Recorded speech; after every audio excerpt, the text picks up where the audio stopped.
Olá pessoal, bem-vindos de volta ao canal, eu sou a professora Aline e hoje nós vamos continuar conversando sobre sonoridade. Como a gente já viu que o poeta ele tem liberdade de brincar com as palavras, de mudar os significados, de fazer repetições, de fazer rimas, tudo para engajar, para chamar a atenção do leitor e fazer ele se interessar pelo que o poeta tem para dizer. E um jeito muito fácil de brincar com as palavras é repetir ou utilizar palavras, focadas em uma letra só. Eu trouxe para vocês dois exemplos que brincam com a letra P. Eu vou ler eles para vocês e depois a gente discute um pouquinho. Vamos lá? O primeiro poema que eu trouxe para vocês é O Passarinho no Sapê, de Cecília Meirelles. Diz assim: P tem no pato, o P tem no pé.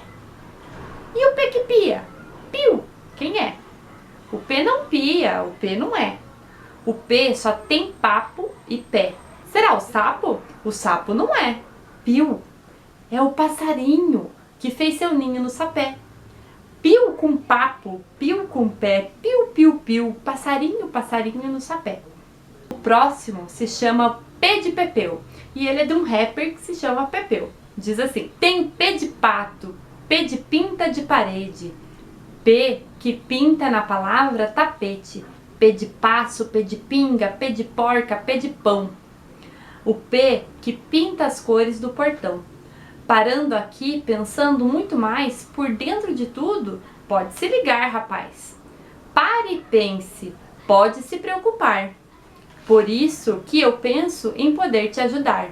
Portanto, pule para não te pegar, o papo louco que pode querer te pregar. P de ponta, P de puma, P de ponto, P de peu.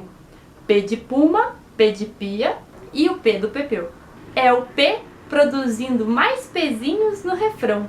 Eu grito P, é P, paralelepípedo, ré, mi, fá, sol, lá, si. Sei que tenho 7 notas e nós podemos discutir. E não esquente a cabeça, não fui eu quem resolveu.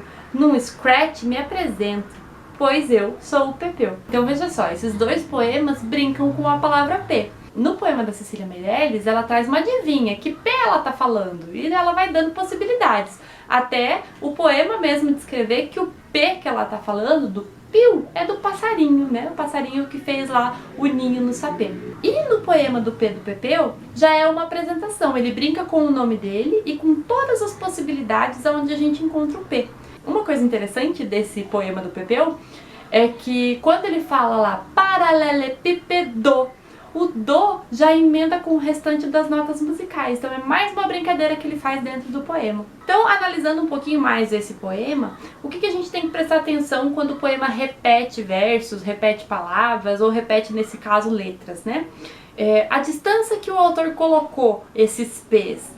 Foi de propósito, ele colocou longe, ele colocou perto, ele fez uma rima, um verso sim, um verso não, ou todas as frases do poema estão rimando.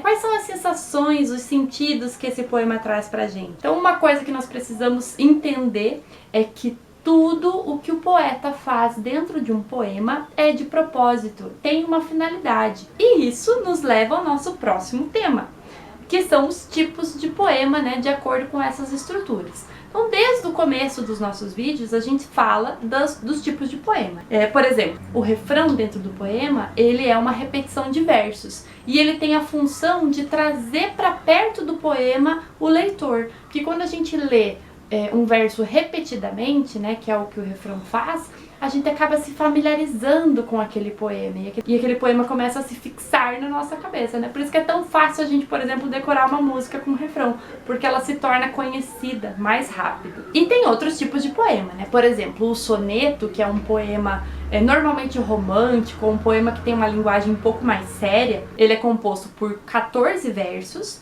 divididos em 2 estrofes de quarteto, ou seja, 2 estrofes com 4 versos cada um, e 2 tercetos, que são estrofes com 3 versos. E dentro do poema precisa ter rimas. Então essa é a estrutura do soneto. O cordel, que é um outro tipo de poema que nós vamos trabalhar bastante, é um poema que tem uma estrutura de 6, 8, 10 versos normalmente. Tem uma língua muito mais informal, não são palavras tão difíceis de entender, são palavras mais do nosso dia a dia.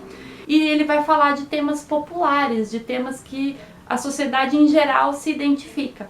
O haikai, que a gente também já viu, né, que é lá os poemas japoneses que, por exemplo, o Álvaro Posselt escreve, eles são compostos por 3 versos e 17 sílabas poéticas, que a gente aprendeu lá no nosso último vídeo. Lembra como é que conta as sílabas poéticas? E nós também temos o rondel.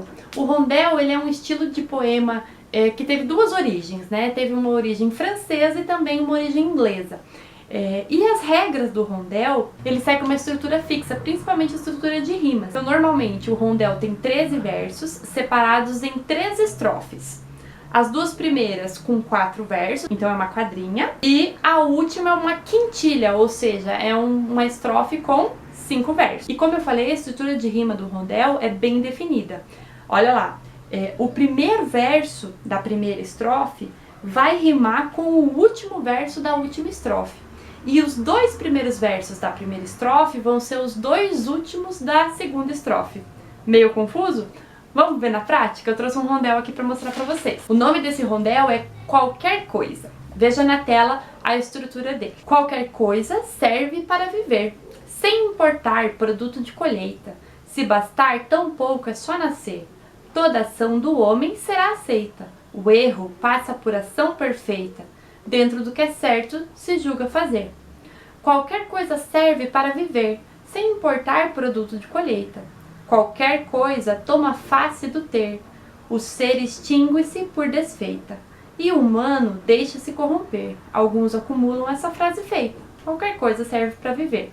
Então, primeiro, esse poema ele é um pouquinho profundo, né? Ele fala sobre a existência humana, né? Sobre como o ser humano leva a vida, como ele enxerga a vida. Mas aqui o que interessa mais do que o assunto do poema é a estrutura do rondel. As 2 primeiras estrofes têm 4 versos cada um. Então de azulzinho ali você percebe que o primeiro verso e o último se repetem, é o mesmo. E o primeiro e segundo verso da primeira estrofe repete no terceiro e quarto verso da segunda estrofe, tá? E ali do ladinho, se você ver aquelas letrinhas A, B, A, B, A, B, A, B, você vai perceber que todas as que estão com o Azinho rimam entre si, terminam igual. E todas as que terminam com B rimam igual também. Então esse poema, esse rondel, ele vai apresentar 2 rimas. Muito bem, pessoal, então chegamos ao final de mais um vídeo. Espero que vocês tenham gostado dessas dicas.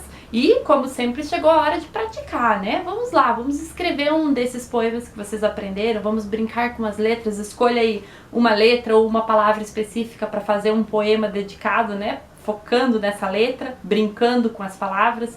Ou então faça um rondel lá, lembra que o rondel tem 13 versos, né? A estrutura dele também é um pouquinho diferente. Eu vou deixar aqui embaixo na descrição alguns sites de pesquisa para vocês lembrarem como é que faz o rondel e os outros poemas que a gente viu hoje, tá? Não esqueça de deixar seu comentário. Se você quiser comentar lá no Facebook também, deixar o seu poema para eu ler, conversar comigo, pode ser por lá também. Não esqueça também de curtir o vídeo, de seguir o canal, de compartilhar com as outras pessoas. E é isso, espero que vocês fiquem bem e até a próxima. Tchau, tchau!